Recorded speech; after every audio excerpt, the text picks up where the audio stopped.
तयार केले आणि आता आजच्या बैठकीमध्ये अहिल्यानगरला देखील शासकीय वैद्यकीय महाविद्यालय, ज्याचं नाव पुण्यश्लोक अहिल्यादेवी होळकर शासकीय वैद्यकीय महाविद्यालय असेल, अशा प्रकारचं वैद्यकीय महाविद्यालय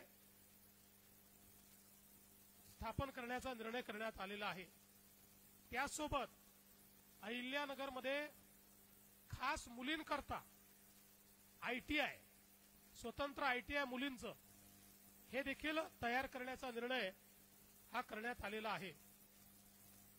आज एक नवीन महिला सक्षमीकरणाकरता आदिशक्ती अभियान राबवण्याचं आपण ठरवलेलं आहे आणि राज्यातील महिलांच्या आर्थिक, सामाजिक, शैक्षणिक आणि आरोग्यविषयक समस्यांबाबत समाजामध्ये संवेदनशीलता निर्माण करणे आणि या अभियानाच्या माध्यमातून मोठ्या प्रमाणात जागृती करणे हा आपला प्रयत्न असेल आणि यासोबतच या क्षेत्रात काम करणाऱ्या महिला आणि महिला केंद्रित एनजीओ यांना आदिशक्ती पुरस्कार हा प्रदान करण्याचा निर्णय आपण घेतलेला आहे। यासोबत मागच्या काळामध्ये आपण निर्णय केला होता की धनगर समाजातील विद्यार्थ्यांना इंग्रजी माध्यमाच्या नामांकित शाळांमध्ये प्रवेश द्यायचा। आता या योजनेच्या अंतर्गत या योजनेला आता आपण यशवंत विद्यार्थी योजना असं नाव दिलेलं आहे आणि 10,000 विद्यार्थी आता आपण नामांकित शाळांमध्ये शिकवणार आहोत। आपण आतापर्यंत 4-4.5 विद्यार्थी दरवर्षी शिकवायचो, 10,000 विद्यार्थी शिकवण्याचा आपण निर्णय केलेला आहे। धनगर समाजातील मॅट्रिकोत्तर शिक्षण घेणारे गुणवत्ताधारक जे विद्यार्थी आहेत यांच्याकरता आपण निर्णय केला आहे की प्रत्येक विभाग स्तरावर पुण्यश्लोक अहिल्यादेवी होळकर वसतिगृह योजना ही आपण सुरू करतो आहोत। मागच्या काळात आपण एक वसतिगृह योजना सुरू केली होती, त्यात नाशिकला काम देखील सुरू केलं, पण मध्यंतरी ती योजना थोडी मागे पडली होती। पण आता ही नव्याने आम्ही पुन्हा रिलॉन्च करतोय पुण्यश्लोक अहिल्यादेवींच्या नावाने आणि आता तात्काळ आपण पुणे आणि नागपूर या 2 ठिकाणच्या हॉस्टेलचं काम करतोय आणि इतर ठिकाणच्या जागाही लवकरच फायनल करून सर्व विभाग स्तरावर एक हॉस्टेल मुलींचं आणि एक हॉस्टेल मुलांचं धनगर समाजाकरता या ठिकाणी तयार करण्याचा आपला मानस आहे। एक अजून चांगला निर्णय मंत्रिमंडळाने घेतलाय। पुण्यश्लोक अहिल्यादेवी होळकर यांनी उभारलेल्या घाट, विहिरी आणि पाणी वाटप प्रणालीचं सर्वेक्षण करून त्याच्या जतनाकरता विशेष कार्यक्रम एक आपण हातामध्ये घेतलाय जलसंधारण विभागाच्या माध्यमातून आणि त्यातनं त्याचं पूर्ण पुनरुज्जीवन करणं आणि त्याचं जतन करणं अशा प्रकारचा हा कार्यक्रम असेल। याच्या अंतर्गत 3 ऐतिहासिक तलाव आहेत आतापर्यंत जे लक्षात आले, पुढे अजून काही येऊ शकतात।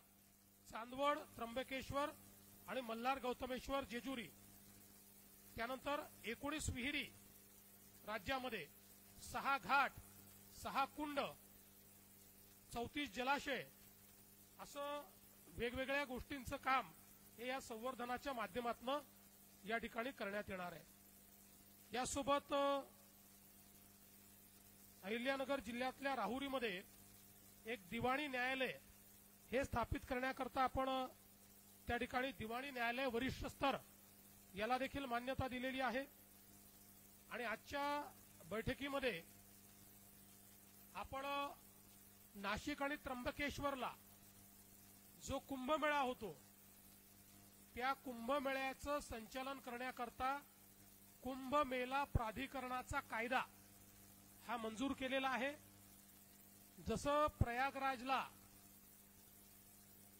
कायदा करून सगळे अधिकार कुंभमेळ्याचे प्राधिकरणाला देण्यात आले, त्याच धर्तीवर हा कायदा आपण या ठिकाणी मंजूर केलेला आहे।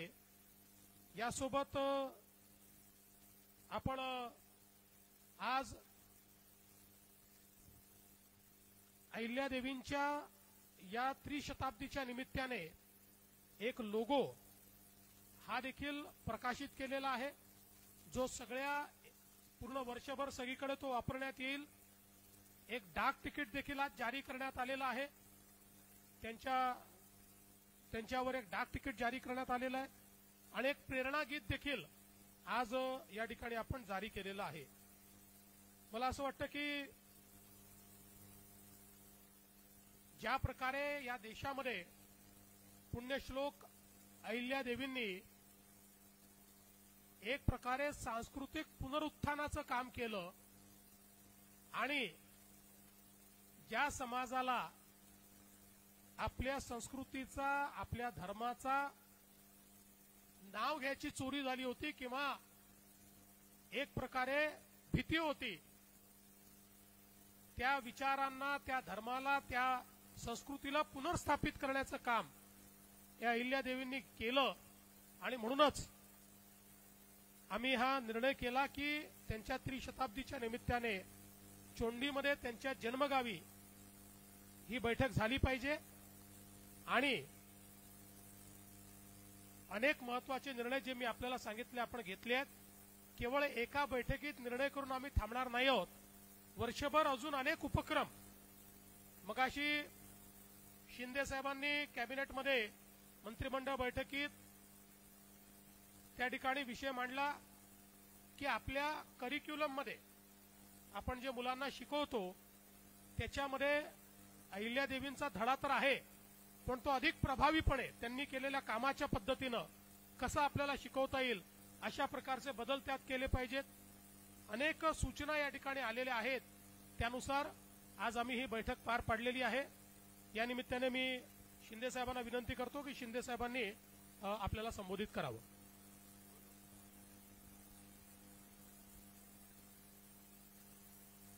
पुण्यश्लोक अहिल्यादेवी होळकर यांच्या त्रिशताब्दी 300व्या जयंतीचं औचित्य साधून आज चोंडीमध्ये त्यांच्या जन्मगावी आज आम्ही मुख्यमंत्री, आमचे अजितदादा, सर्व मंत्री या ठिकाणी कॅबिनेट बैठकीसाठी आलो. आणि या 300व्या जयंतीनिमित्त मी अहिल्यादेवी होळकर यांना विनम्र अभिवादन करतो, त्यांना मानवंदना देतो आणि त्यांना कोटी कोटी प्रणाम करतो. खरं म्हणजे ही संकल्पना आमचे विधान परिषदेचे सभापती रामभाऊ शिंदे यांनी मांडली आणि अतिशय एक अहिल्यादेवी होळकर, पुण्यश्लोक अहिल्यादेवी होळकर यांचा इतिहास, त्यांचं कार्य याला उजाळा देण्यासाठी, त्याचं स्मरण करण्यासाठी आणि त्यांना मानवंदना देण्यासाठी या ठिकाणी कॅबिनेट घ्यावी अशी संकल्पना मांडली, मागणी केली. आणि आदरणीय आपले मुख्यमंत्री देवेंद्रजींनी त्याला तात्काळ मान्यता दिली. त्याबद्दल मी मुख्यमंत्री महोदयांचं मनापासून अभिनंदन करतो आणि रामभाऊंना देखील धन्यवाद देतो. खरं म्हणजे आज आपण पाहिलं की मुख्यमंत्री महोदयांनी अतिशय विस्तृतपणे या ठिकाणी आज आम्ही घेतलेले निर्णय जे आहेत या निर्णयाच्या बाबतीमध्ये सगळी माहिती दिलेली आहे. खरं म्हणजे आज अहिल्यादेवींनी जे काही काम केलं आणि समाजाभिमुख काम केलं, एक खऱ्या अर्थाने कुशल प्रशासक, संघटक आणि दूरदर्शीपणा त्यांच्या कार्यातून आपण पाहिला. आणि त्यामुळे त्यांनी मोठ्या प्रमाणावर आपली जी काय परकीय आक्रमणं होती त्याच्याबद्दल, जी आक्रमणामध्ये आपली देवस्थानं जी त्याच्यामध्ये नष्ट झाली होती ती देवस्थानं पुन्हा उभी करण्याचं मोठं काम त्यांनी केलं. मग त्याच्यामध्ये पुष्कर आहे, अयोध्या आहे, ऋषिकेश आहे, पंढरपूर आहे, गया इथली मंदिरं आहेत, त्याची साक्ष देणारे अनेक घाट बांधले, मठांची स्थापना केली. औरंगजेबाने उद्ध्वस्त केलेलं काशी विश्वेश्वर मंदिराचा जीर्णोद्धार देखील पुण्यश्लोक अहिल्यादेवींनी केला. आणि म्हणून खऱ्या अर्थाने त्यांनी अनेक तीर्थक्षेत्र बांधली, मंदिरं बांधली. आणि मगाशी मुख्यमंत्री महोदय म्हणाले की घाट बांधले, जे अनेक पाण्याचे जे काही स्रोत आहेत ते डेव्हलप केले, विहिरी बांधल्या, लोकांना पाणी मिळावं यासाठी हा उदात्त हेतू त्यांनी ठेवून या ठिकाणी अशा प्रकारची जी मोठी कामं केली आणि त्यामुळे खऱ्या अर्थाने आज त्यांच्या या जन्मगावी ही कॅबिनेट झाली आणि त्यामध्ये त्यांचा जो उद्देश होता की यामध्ये देवस्थानांचं पुनर्जीवन, जीर्णोद्धार आणि यासाठी आमच्या मंत्रिमंडळाने आज जे काही पुण्यश्लोक अहिल्यादेवी होळकरांचं स्मृतीस्थळाचं जतन, संवर्धन आणि मग बाकी तर आपल्याला मुख्यमंत्री महोदयांनी ते देवस्थान अष्टविनायक आहे, तुळजाभवानी आहे, ज्योतिबा मंदिर आहे, त्र्यंबकेश्वर, महालक्ष्मी, माहूरगड या सगळ्याच देवस्थानांसाठी त्याचं जतन आणि संवर्धन करण्यासाठी तब्बल 5,500 कोटींचा या ठिकाणी त्याची तरतुदही केली आणि त्याप्रमाणे त्याचा विकास आराखडा आणि सगळ्या गोष्टीला मान्यता दिली. आणि त्याचबरोबर पुण्यश्लोक अहिल्यादेवी होळकर यांच्या त्रिशताब्दी जयंतीनिमित्त लोककल्याणकारी निर्णय घेण्यासाठी ऐतिहासिक जलसंपत्तीचं जतन करण्याचा देखील आपण निर्णय घेतला जलसंधारण विभागाच्या माध्यमातून. त्याचबरोबर भटक्या जमाती क वर्गातील धनगर समाजातील मॅट्रिकोत्तर शिक्षण घेणाऱ्या गुणवत्ताधारक विद्यार्थ्यांसाठी महसूल विभागाच्या मुख्यालयाच्या ठिकाणी वसतिगृह बांधणं याचाही निर्णय आपण घेतला. आणि या निर्णय हा अगोदर निर्णय झाला पण याला आपण नाव दिलं योजनेला पुण्यश्लोक अहिल्यादेवी होळकर वसतिगृह. आणि त्यामुळे त्याचबरोबर मगाशी मुख्यमंत्री म्हणाले इंग्रजी माध्यमाच्या शाळा ज्या आहेत या धनगर समाजाच्या मुलांना चांगलं शिक्षण घेता यावं, नामांकित शाळांमध्ये त्यांना प्रवेश घेता यावा, त्यांचा शैक्षणिक दर्जा उंचावला जावा यासाठी त्या जी काही योजना आहे त्या योजनेचं नाव देखील राजे यशवंतराव होळकर असं या ठिकाणी देण्याचा निर्णय इंग्रजी माध्यम निवासी शिक्षण योजना असं दिलं. आणि याचा परिपाक म्हणजे आता झालेल्या केंद्रीय लोकसेवा आयोगाच्या परीक्षेत कोल्हापूर जिल्ह्यातल्या कागल येथे एक मेंढपाळाचा मुलगा आपला बिरुदेव ढोणे हा रँक 551 क्रमांकाने उत्तीर्ण झाला. हा देखील रामभाऊ आपल्याला सगळ्यांना अभिमान आहे.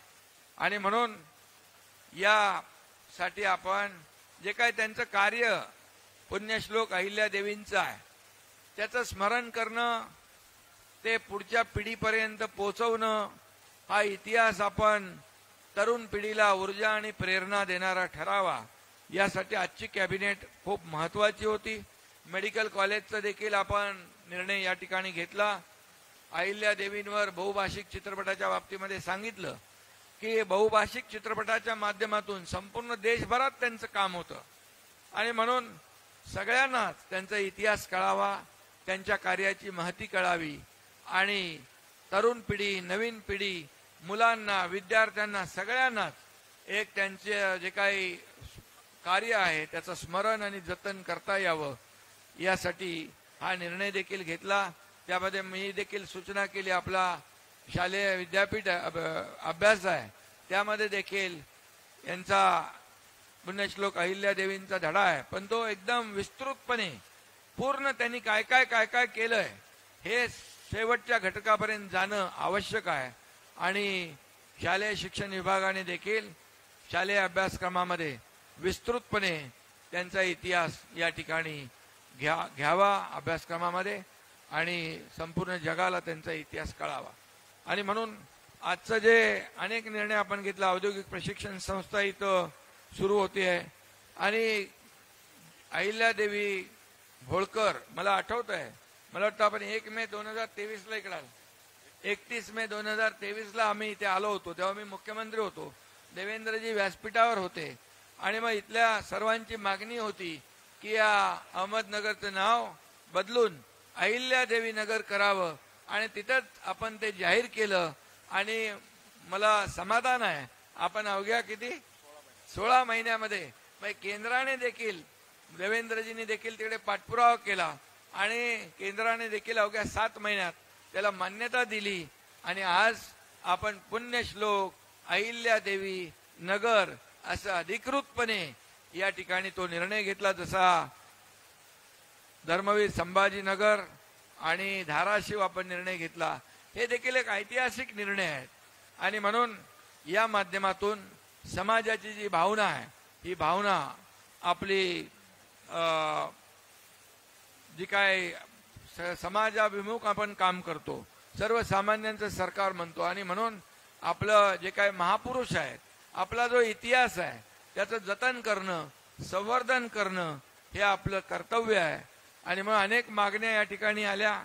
त्यामध्ये मी मगाशी मुख्यमंत्री महोदयांना देखील सांगितलं की जसं ग्रामीण भागात पुण्यश्लोक अहिल्यादेवी होळकर यांच्या नावाचं सांस्कृतिक केंद्र आहे, तसं नगर विकास विभागाच्या माध्यमातून देखील शहरामध्ये महापालिका नगरपालिकांमध्ये त्यांच्या नावाचं पुण्यश्लोक अहिल्यादेवी होळकर सांस्कृतिक केंद्र, म्हणजे त्या ठिकाणी त्या मुलांमध्ये अभ्यासिका असेल किंवा त्यांचा इतिहास असेल, त्या सगळ्या ज्या काही जतन करण्याच्या गोष्टी आहेत त्या देखील आपल्याला तिथं करता येतील। आणि म्हणून आजची कॅबिनेट जी आहे, मंत्रिमंडळ बैठक, अतिशय रामभाऊ तुम्ही या ठिकाणी विनंती केली आणि मुख्यमंत्री महोदयांनी त्याला मान्यता दिल्यामुळे खऱ्या अर्थाने त्रिशताब्दी वर्षाचे औचित्य साधून 300व्या जयंती उत्सवामध्ये अनेक कामं विकासाची, म्हणजे थेट ते जनतेला त्याचा फायदा होणार आहे। पण अहिल्यादेवींचं स्मरण, जतन, त्यांची प्रेरणा, त्यांची ऊर्जा आपल्याला प्रत्येकाला मिळत राहील।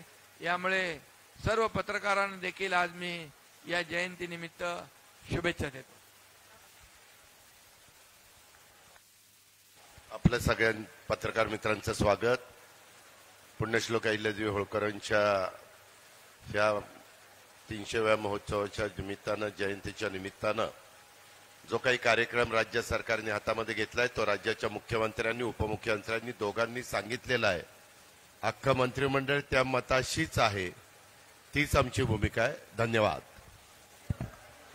एक अजून महत्वाची गोष्ट आहे की आपल्याला माहिती आहे की राज्यामध्ये आपण 100 दिवसाचा कार्यक्रम राबवला होता। मला सांगताना आनंद वाटतो की याच्यामध्ये 2 गोष्टी होत्या, एक कार्यालयीन सुधारणा होत्या आणि दुसरा धोरणात्मक बाबींचा कार्यक्रम होता। कार्यालयीन सुधारणांमध्ये राज्यातल्या 12,500 कार्यालयांनी त्या ठिकाणी सहभाग देऊन अतिशय चांगल्या पद्धतीनं कार्यालयीन सुधारणा केल्या। त्या सर्व कार्यालयांचं मी अभिनंदन करतो। आणि विभागांनी जवळपास 48 विभागांनी मिळून एकूण 902 सुधारणा म्हणजे पॉलिसी लेवल डिसिजन्स करण्याचा निर्णय केला होता। त्यापैकी 706 पूर्ण झाले। 78% जे काही ठरवलेलं टार्गेट होतं ते विभाग पूर्ण करू शकले। मला असं वाटतं हे देखील अतिशय चांगलं काम विभागांनी केलं, त्यामुळे सर्व अधिकाऱ्यांचं मी अभिनंदन करतो। आणि आजपासनं 6 मे पासनं ते 2 ऑक्टोबर पर्यंत 150 दिवसाचा एक कार्यक्रम आम्ही घोषित करतो आहोत। हा कार्यक्रम जो आहे याच्यामध्ये 3च कंपोनंट असणार आहे। पहिला कंपोनंट, प्रत्येक विभागाला विकसित महाराष्ट्र 2047 या संदर्भात आपल्या विभागाचा रोडमॅप तयार करायचा आहे, ज्यामध्ये पहिला टप्पा 2029, दुसरा टप्पा 2035 आणि तिसरा टप्पा 2047 अशा प्रकारचा एक रोडमॅप हा प्रत्येक विभागाला तयार करायचा आहे। दुसरं, प्रत्येक विभागाला ई गव्हर्नन्सचे रिफॉर्म करायचे आहेत। 100% गव्हर्नन्स हा ऑनलाईन आणायचा आहे आपल्याला, कोणालाही कार्यालयात येण्याची आवश्यकताच भासू नये अशा प्रकारची व्यवस्था उभी करायची आहे। त्या दृष्टीनं ई गव्हर्नन्स रिफॉर्म्स हा दुसरा टप्पा आहे। आणि तिसरा इनिशिएटिव्ह त्यातला आहे तो म्हणजे सेवा विषयक प्रशासकीय सुधारणा। अशा 3 गोष्टींवर 150 दिवस काम करायचं आहे। सविस्तरपणे या सगळ्या गोष्टींमध्ये काय काय करायचं आहे याची माहिती 7 तारखेला ज्यावेळेस 100 दिवसाचं पुरस्कार वितरण ठेवलंय त्या दिवशी मी विभागांना आणि मंत्रिमंडळासमोर ती मांडणार आहे आणि मला विश्वास आहे की या 150 दिवसांमध्ये या 3 बाबी केल्यानंतर खूप मोठ्या प्रमाणात प्रशासन लोकाभिमुख झालेलं, गतिशील झालेलं आणि अकाउंटेबल अशा प्रकारचं आपल्याला पाहायला मिळेल. त्यामुळे आज या चोंडीच्या भूमीतून, कारण या ठिकाणी पुण्यश्लोक अहिल्यादेवी होळकर यांना उत्तम प्रशासक म्हणून मानलं जायचं, म्हणून आज हा 150 दिवसाचा कार्यक्रम या ठिकाणून मी घोषित करतो आहे, जो 2 ऑक्टोबरला गांधीजींच्या प्रेरणेने त्या दिवशी आपण त्याचा निकाल घोषित करू. धन्यवाद.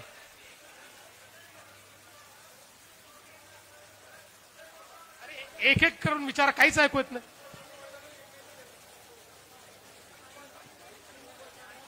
अरे यांना काहीतरी, कोणाला माईक दे, तिकडे दे माईक दे. चल.